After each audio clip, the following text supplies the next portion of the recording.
Halo semuanya, nama saya Sari Bunga Kesya Syagian dengan NIM 64251706 dari kelas 642D37 dari UPSI Pemuda ingin mempresentasikan laporan studi kasus permintaan agregat dan kegiatan ekonomi Indonesia pada tahun 2025 sampai triwulan 1 2026.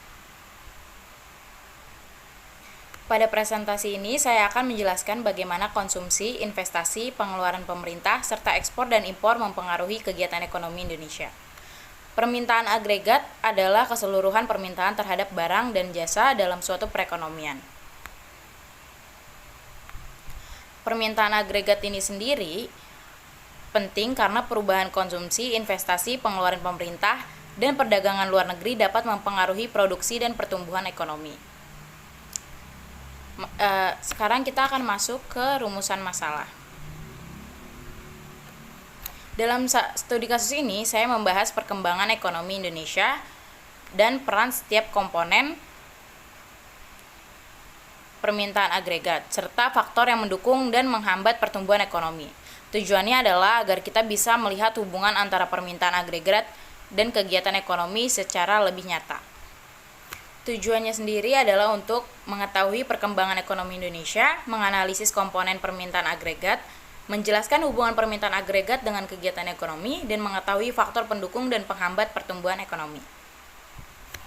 Kajian teori. Secara sederhana, permintaan agregat dirumuskan sebagai C ditambah I ditambah G ditambah X dan dikurangi M. C adalah konsumsi, I adalah investasi, G pengeluaran pemerintah, sedangkan X dikurangi M merupakan ekspor neto. Semua komponen ini berperan dalam menentukan aktivitas ekonomi. Metode yang saya gunakan adalah deskriptif kuantitatif dengan menggunakan data sekunder. Data diperoleh dari sumber resmi seperti BPS dan Bank Indonesia, serta didukung oleh beberapa jurnal ilmiah yang relevan. Lalu bisa dilihat di sini, data ekonomi Indonesia berdasarkan data BPS, ekonomi Indonesia tumbuh 5,11% pada tahun 2025, dan 5,61% pada triwulan 1 2026 secara tahunan. Selain itu, konsumsi pemerintah dan investasi juga menunjukkan pertumbuhan yang cukup baik.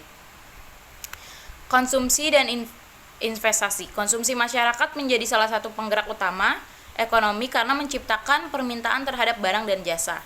Sementara itu, investasi dapat meningkatkan kapasitas produksi dan membuka lapangan kerja. Jadi, keduanya memiliki peran penting dalam pertumbuhan ekonomi. Lalu ada pengeluaran pemerintah yang juga berperan dalam mendorong perekonomian. Pada triwulan 1 2026, konsumsi pemerintah tumbuh 21,81% secara signifikan. Hal ini menunjukkan bahwa aktivitas pemerintah itu berjalan dengan bagus.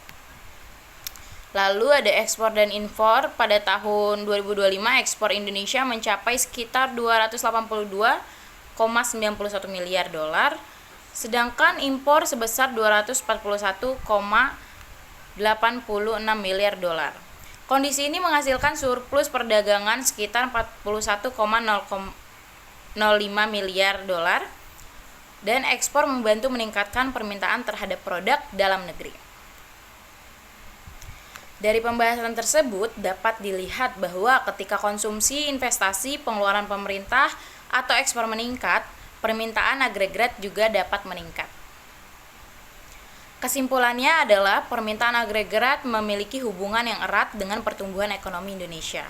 Konsumsi, investasi, pengeluaran pemerintah, dan ekspor neto secara bersama-sama membantu mendorong kegiatan ekonomi Indonesia pada tahun 2025 sampai triwulan 1 2026.